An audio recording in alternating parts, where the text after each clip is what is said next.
Shalom, Salve, Om Santi Santi Santi Om, Nama Budaya, salam kebajikan, rahayu, salam sehat untuk kita semua.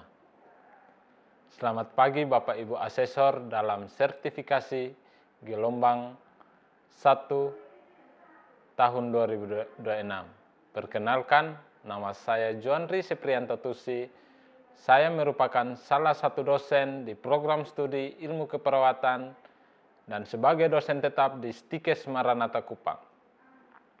Video ini saya buatkan sebagai salah satu prasyarat pernyataan diri dosen dalam unjuk kerja Tridharma Perguruan Tinggi. Dalam video ini, saya akan menjelaskan terkait mata kuliah ilmu biomedik dasar yang terdapat pada kurikulum AIBNI dengan 4 SKS, 3 SKS teori, dan 1 SKS praktik lab dengan kode mata kuliah A01003.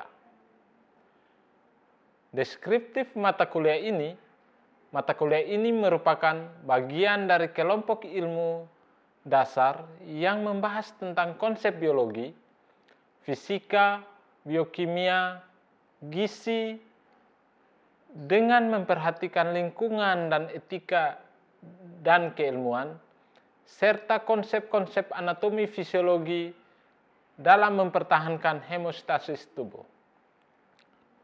Metode pembelajaran yang dilakukan selama di kelas yaitu yang pertama dengan ceramah, yang kedua dengan case-based discussion atau diskusi per kelompok, dan yang ketiga dengan praktek laboratorium.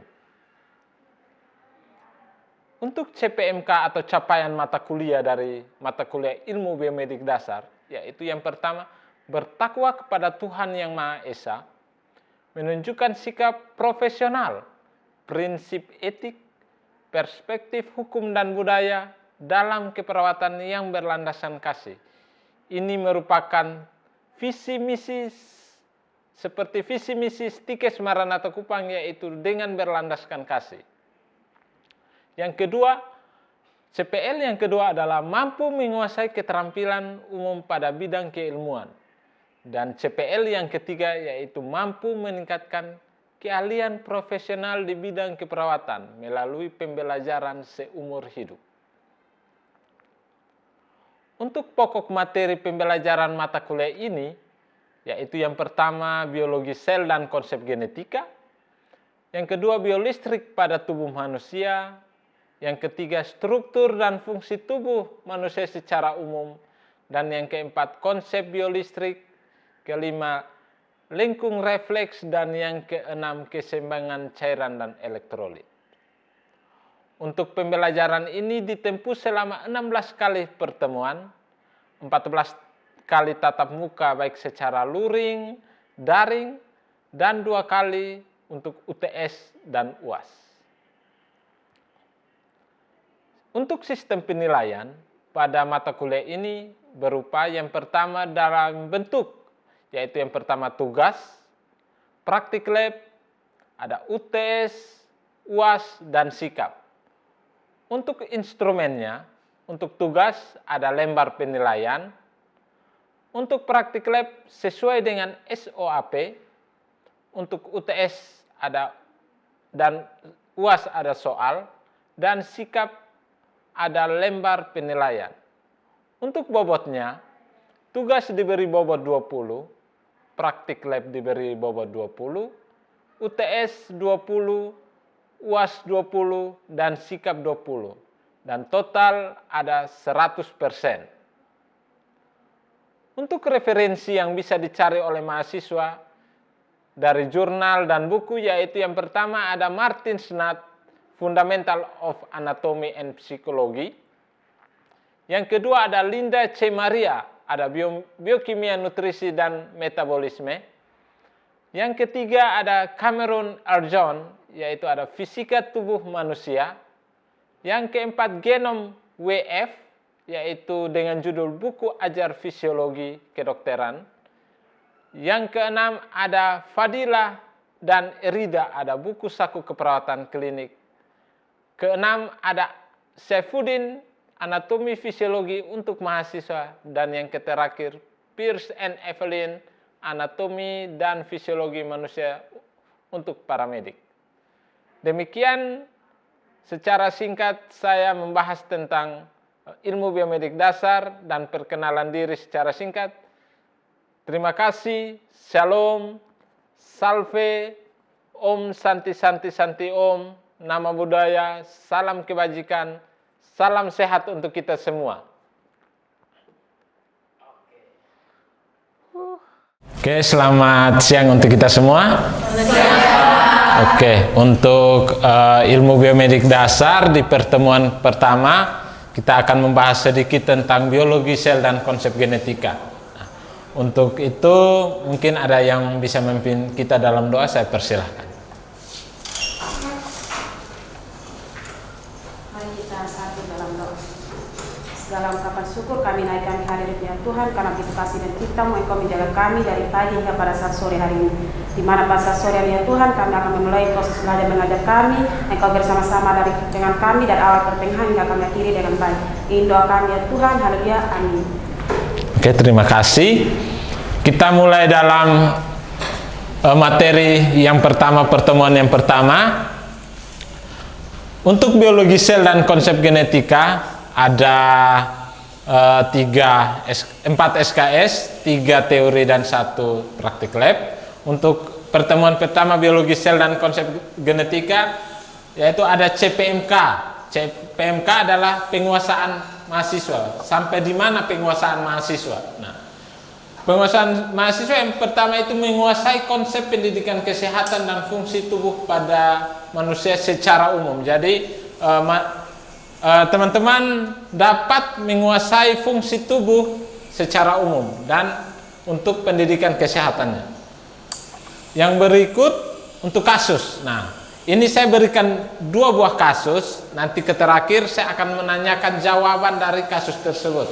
Yang pertama adalah kelainan kromosom dan yang kedua adalah kanker.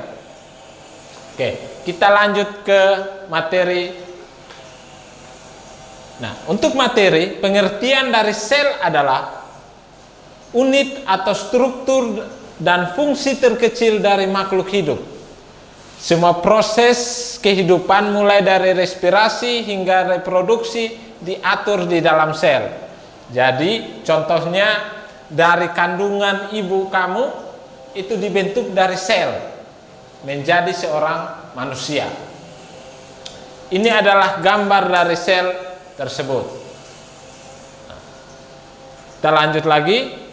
Untuk teori sel ada 2 tipe utama sel. Yang pertama sel prokariotik dan yang kedua eukariotik. Nah, yang pertama sel prokariotik itu sel yang tidak memiliki membran inti. Materi genetik atau DNA mengapung bebas di area bermakna atau nukleus. Contohnya seperti bakteri. Nah, itu ada gambar dari sel prokariotik. Untuk sel eukariotik, sel yang memiliki membran inti sehingga materi genetiknya terlindungi di dalam nukleus. Sel ini memiliki organel-organel membran, contohnya seperti sel tumbuhan, sel hewan, jamur, dan sebagainya. Ada gambar sel eukariotik. Kita lanjut lagi. Untuk organel sel dan fungsinya, yang pertama ada inti sel atau nukleus.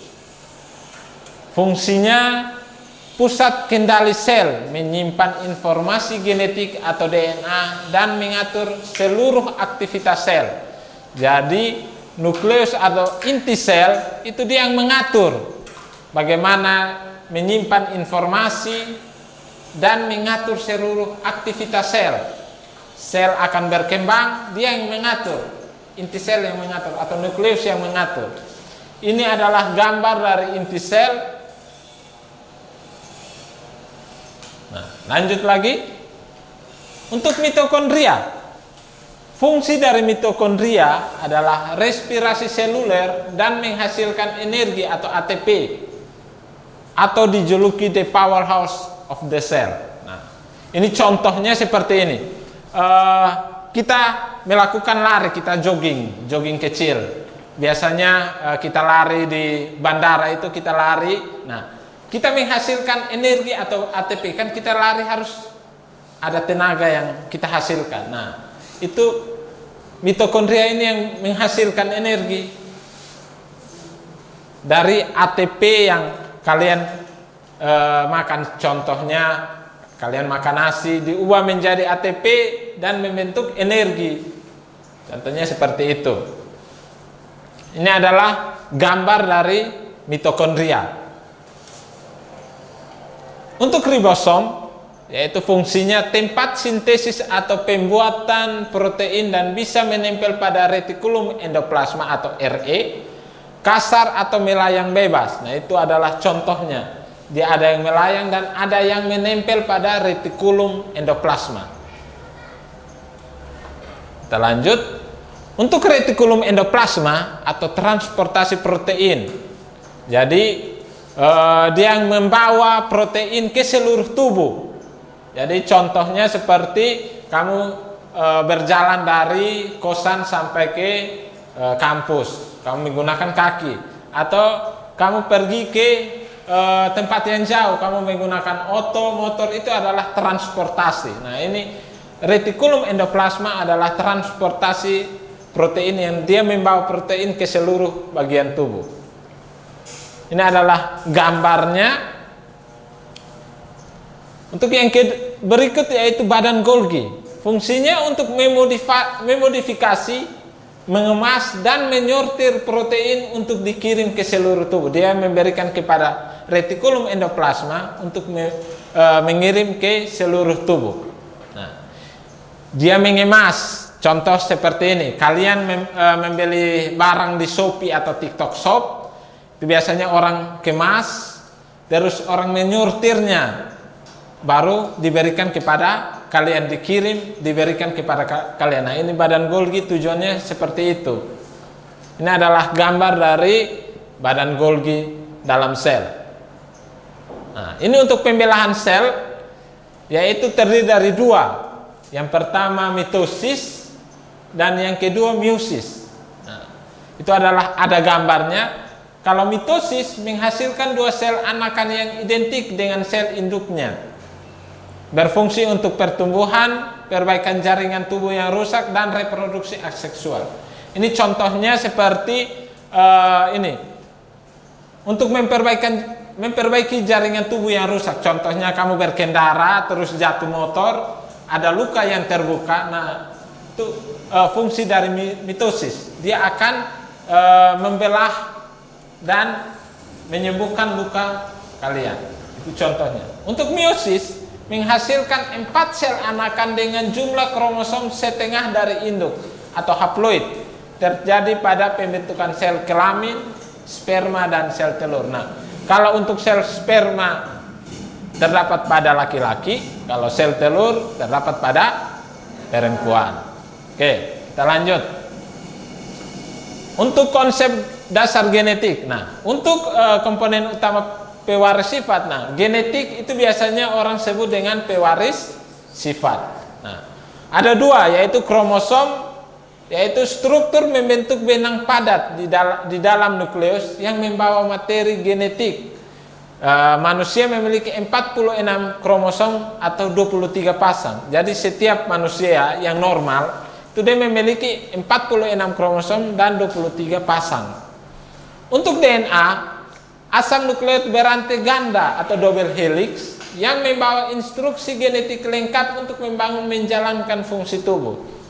Jadi dia yang membangun genetik untuk menjalankan fungsi tubuh. Fungsi tubuh setiap hari, dari bangun tidur sampai kamu tidur kembali. Di dalam kalian tidur juga dia akan berfungsi.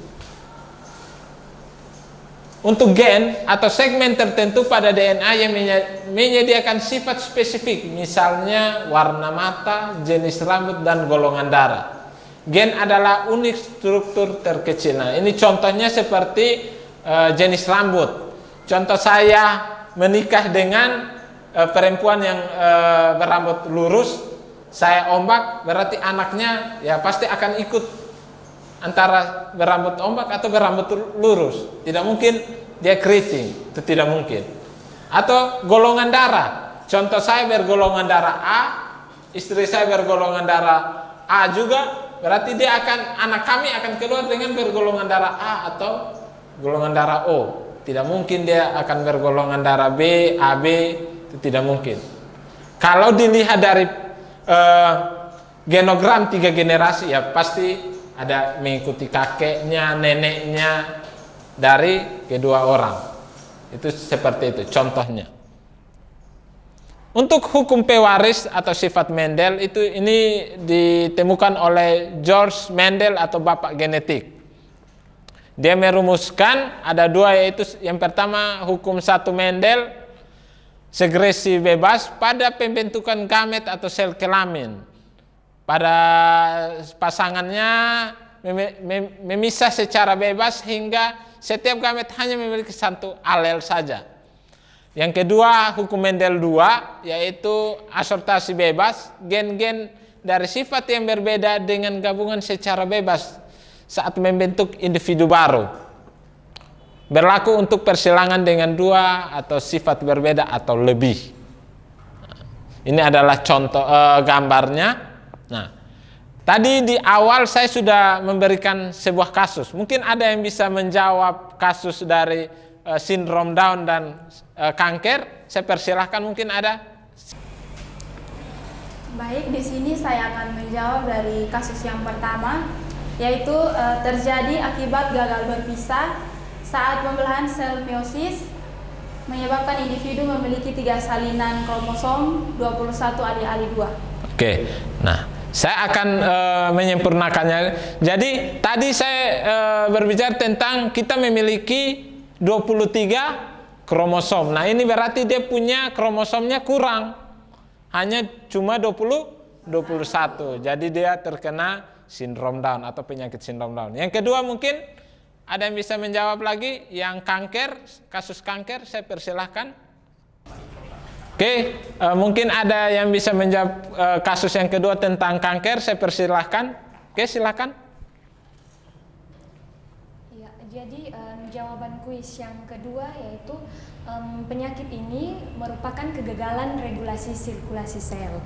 Jadi mutasi pada gen pengatur siklus sel menyebabkan sel membelah dan tumbuh secara tak terkendali. Oke, terima kasih. Untuk itu regulasi sel yang tumbuh secara terus-menerus, dia tidak terkontrol. Jadi biasanya bisa dilakukan untuk mengangkat kanker itu biasanya dilakukan pembedahan pada kasus tersebut. Oke, mungkin demikian materi yang pertama. Saya berterima kasih karena sudah hadir di pertemuan yang pertama. Kita akan jumpa lagi pada pertemuan kedua untuk minggu depan. Terima kasih, selamat siang untuk kita semua.